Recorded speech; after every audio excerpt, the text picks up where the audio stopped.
और याद रखिएगा, जीव के भय को समाप्त करना भगवान को छोड़कर दूसरा कोई नहीं कर सकता है, ये भगवान ही करते हैं। रघुनाथ जी का वचन है, अभयम सर्वभूतेभ्यो ददाम्य एतद व्रतम मम। राम जी कहते हैं, एक बार जो मेरी शरण में आ जाए और हाथ उठा के कह दे, प्रभु जमाने को अपना बना कर तो देखा। प्रभु उस जमाने को अपना बना करके देख लिया, अब आपको अपना बनाने के लिए आया हूं। प्रभु हम आपकी शरण में आ गए हैं। राम जी कहते हैं, सक्र-देव प्रपन्नाय तवास्मिति च याचते, मैं अभयम सर्वभूतेभ्यो ददाम्य एतत् व्रतम मम। ये मेरा व्रत है, एक बार जो शरण में आके कह दे मैं आपकी शरण में हूं, पूरे संसार में उसको निर्भय बना देता हूं, ये मेरा वचन है। जब सारे लोग भय से ग्रसित हो गए तो सबके भय को समाप्त करने के लिए भगवान स्वयं आगे बढ़ गए। परशुराम जी से जाकर भगवान ने इस बात को कही। क्या कही, कैसे कही, दर्शन करिए। भाषा से अभिमान का दर्शन होता है। किससे होता है? भाषा से। अपात्र को जब प्राप्त हो जाता है तो अभिमान हो जाता है। अच्छा आप बताओ, 5 लीटर जगह है और 6 लीटर आ जाएगा तो क्या होगा? बाहर गिरने लगेगा। उसी प्रकार क्षमता से अधिक जब प्राप्त हो जाए तो बाहर निकलने लगता है मुख से, और यही अभिमान को प्रदर्शित करता है। हमारे पूज्य महाराज श्री सीधा सूत्र बताते हैं, बाबू जिस बात का प्रचार करना पड़ रहा है इसका अर्थ है हम उसकी पात्रता नहीं रखते हैं। जिसकी पात्रता होती है उसका प्रचार नहीं होता। और यदि खोल के आपको सुनाऊं तो यदि कोई करोड़पति आदमी जिसकी कुल संपत्ति 1 करोड़ की हो कम से कम, वो यदि आदमी 5,000 10,000 का साइकिल लेगा तो फेसबुक पर पोस्ट नहीं डालेगा कि हम साइकिल खरीदे हैं, ओके चाबी पकड़त नहीं डालेगा। क्यों? वो जानता है कि मैं अपनी क्षमता के अंदर लिया हूं। लेकिन सामान्य नौकरी करने वाला लोन लेके तिकड़म लगा के कहीं से कोई गाड़ी ले लिया तो नौकरी से छुट्टी ले लेके और 1 महीना सब हितई घूमेगा। हाँ। सब रिश्तेदारी जाएगा, जाकर बैठेगा और बाद में कल ही लिया हूं। हाँ 25 लाख की गाड़ी है, कल ही लिया हूं। बड़ी दिक्कत हो रही थी, क्या बताएं अब आपको हम। लोग जाने, सीधा समझिए, जिसको बताना पड़ रहा है इसका अर्थ हम उसको रखने के अधिकारी नहीं हैं। अधिकारी होंगे तो बताने की आवश्यकता नहीं होगी। हमारे चाचा कहते हैं, बाबू पुष्प में यदि सुगंध होगा ना तो पास से गुजरने पर पता चलेगा, और जिसको नाक में लगाकर सुंघाया जा रहा है इसका मतलब नकली सुगंध है, असली सुगंध नहीं है। भाषा सब बताती है।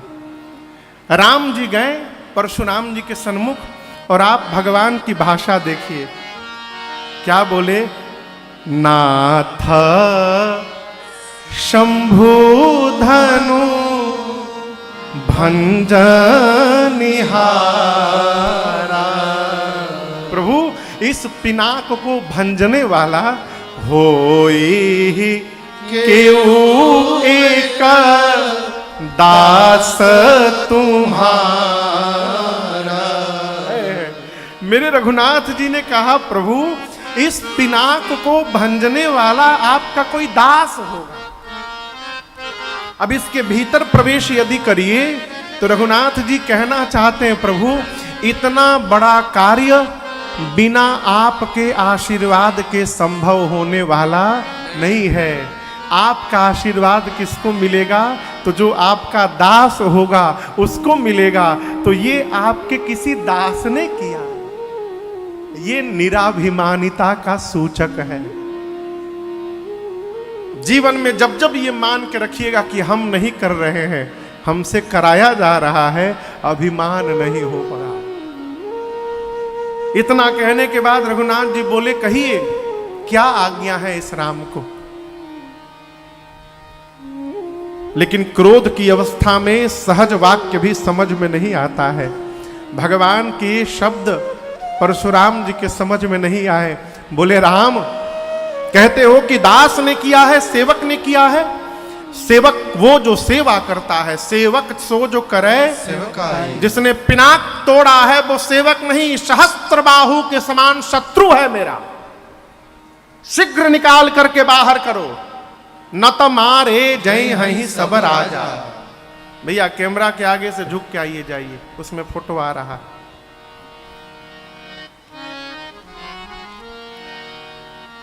क्या कहा? जिसने पिनाक तोड़ा है वो सहस्त्र बाहु के समान मेरा शत्रु है।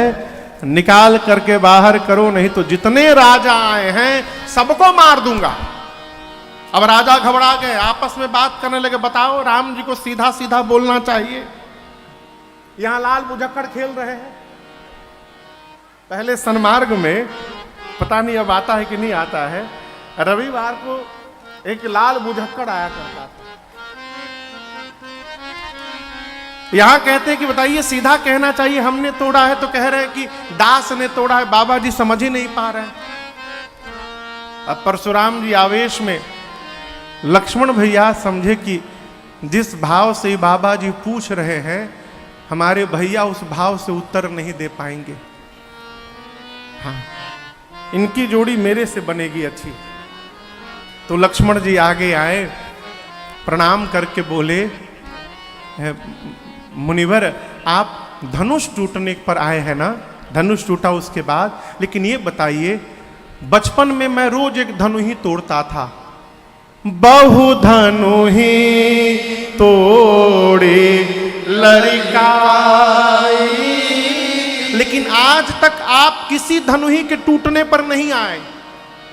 इसी धनुष पर इतना प्रेम क्यों आपका जग गया कि आप चले आए? अब लक्ष्मण जी बोले, ये बड़ा आदमी बोले तो समझ में भी आए, छोट लड़का आकर ज्ञान उपदेश देना तो बर्दाश्त नहीं होता है। अब तू सिखेबा। लक्ष्मण जी जैसे बोले, परशुराम जी का क्रोध और बढ़ गया। बोले, रे नृप बालक, काल वस्तु हो गया है, तू नहीं बोल रहा है, तेरा काल तेरे मुख से बुलवा रहा है। धनु ही सम त्रिपुरारी धनु, शिव के पिनाक की तुलना तू छोटी सी धनु ही से करता है। लक्ष्मण जी बोले, देखिए बाबा जी, धनु ही हो चाहे धनुखा हो, दोनों का काम बाण चलाना है। और आप तब से पूछ रहे किसने तोड़ा, किसने तोड़ा ओड़ा नहीं। छुवत टूट रघुपति मेरे भैया का कोई दोष नहीं है, भैया ने केवल टच किया, टूट गया। भैया ने छुआ, टूट गया। छुवत टूट रघुपति ही न दोषु। परशुराम जी निकाल लिए फरसा, बोले फरसा देख रहा है, 21 बार 21 बार धरती को क्षत्रिय विहीन किया हूं, बालक जान के तुझे नहीं मार रहा हूं। लक्ष्मण जी बोले कि देखिए, बात बात में फरसा ना दिखाइए, हम कोई कुम्हड़े की बतियां नहीं है जो हाथ की तर्जनी देख के डर जाएंगे आपसे। पुराना था, टूट गया। आपसे एक बात कहें मुनिवर, हमारे वंश में, रघुवंश में, ब्राह्मण पर और गौ पर प्रहार करना वर्जित है। आप कितना भी ललकारिएगा, हम लड़ेंगे नहीं आपसे, आप ब्राह्मण हैं। क्यों? युद्ध में यदि आपको मार दिया, परशुराम बोले, क्या बोले? मान लीजिए, मान लीजिए, युद्ध में आपको मार दिया तो आप ब्राह्मण हैं, ब्रह्म हत्या का पाप लग जाएगा। और युद्ध में यदि आपसे हार गया तो रघुवंशी होकर युद्ध में पराजित होना, यह हमारे कुल पर कलंक लग जाएगा। जीतूंगा तो पाप लगेगा, हारूंगा तो कलंक लगेगा, दोनों में नुकसान हमारा है केवल। इसलिए आप कितना भी ललकारिए, हम आपसे युद्ध करने वाले नहीं है। परशुराम जी विश्वामित्र जी से बोले, सुनो, तुम्हारा चेला जितना गोरा है भीतर का उतना काला है। जब बोलता है तो कड़वा बोलता है। तब तक परशुराम लक्ष्मण जी बोले इतना ही प्रेम है तो बुला के किसी को जुड़वा लीजिए, यहीं पर है। फिर बोला देखो। रघुनाथ जी बोले मुनिवर, बुद्धिमान लोग छोटे बच्चों की बात पर ध्यान नहीं दिया करते हैं। लक्ष्मण के तो अभी दूध के दांत भी नहीं टूटे हैं, हमारी आपकी क्या बराबरी है। आप सब प्रकार से हमसे श्रेष्ठ हैं, आप ब्राह्मण हैं, हम क्षत्रिय हैं। आपकी अवस्था हमारी अवस्था से बड़ी है। आपका नाम परशुराम है, हमारा नाम तो केवल राम है। हमारा नाम भी आपके नाम से छोटा है, हमारी आपकी कोई बराबरी है। लेकिन परशुराम जी का क्रोध शांत नहीं हुआ। अंत में रघुनाथ जी को कहना पड़ा, मुनिवर मेरा अपराध उतना बड़ा नहीं है जितना बड़ा आपका क्रोध हो गया है। लक्ष्मण ने आपसे कहा पुराना था टूट गया, और आप तब से युद्ध की बात करते हैं। तो मेरी बात सुनिए, हम स्वभाव बता रहे हैं, रघुवंश की प्रशंसा नहीं कर रहे हैं। हमारा स्वभाव है रघुवंशी का, कालहु डरहि न रन रघुवंशी। हम रघुवंशी युद्ध के क्षेत्र में काल से भी नहीं डरते, हम काल से भी युद्ध करते हैं। परंतु काल से भी युद्ध करने वाला राम आज परशुराम से युद्ध नहीं करेगा। जानते हैं क्यों मुनिवर? आप ब्राह्मण हैं, और जो ब्राह्मण में निष्ठा बना के रखता है मुनिवर, वो पूरे संसार में निर्भय होकर रहता है। इस रहस्य को मैं जानता हूं, मैं लड़ूंगा नहीं आपसे। भगवान के इस गूढ़ वचन को सुनकर परशुराम जी की मति हिल गई। मन में सोचे इतनी निष्ठा ब्राह्मण में, भगवान को छोड़कर कोई हो नहीं सकता। परिचय कैसे पता चलेगा कि भगवान है? अब दर्शन करिए। परशुराम जी के पास एक और धनुष है ना, अजगौ। क्या नाम है? अजगौ। ये भगवान श्री हरि का धनुष है। धनुष की डोरी एक छोर पे बंधी रहती है और उसके बाद पूरे धनुष में लिपटी रहती है।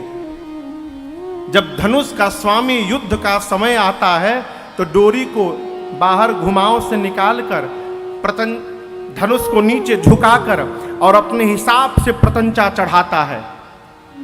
परशुराम जी सोचे कि भगवान के धनुष पर भगवान को छोड़कर दूसरा कोई प्रत्यंचा चढ़ा ही नहीं सकता है। यदि ये ब्राह्म इस अजगौ की झुकाकर इसकी प्रत्यंचा चढ़ा दे तो ये निश्चित हो जाएगा कि ये भगवान है। तो परशुराम जी ने कहा, राम रमापति कर धन लेहु, खैचहु मिटै मोर संदेहु। इसको खींचिए और मेरा संदेह समाप्त करिए। और जैसे परशुराम जी ने दिया, यहां गोस्वामी जी गीता प्रेस ने लिखा है, देत चाप आप ही चली गयऊ। चली गयऊ नहीं है, इनके अनुसार जैसे परशुराम जी ने दिया धनुष अपने आप राम जी के पास चला गया, नहीं, ये नहीं है अर्थ। क्या है? ए जी देता चाप आप ही चढ़ी गया, देता चाप आप ही चढ़ी गया, परशुराम मन विस्मय भय,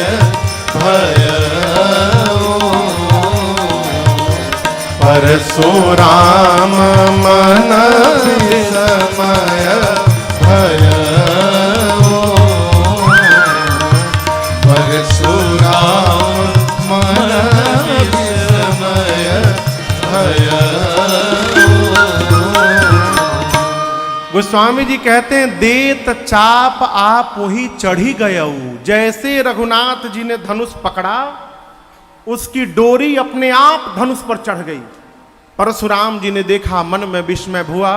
यहां पर 9 बार परशुराम जी राम जी की जय जयकार करके, लक्ष्मण जी की और क्षमा याचना करके वापस महेंद्र पर्वत तपस्या के लिए गए हैं।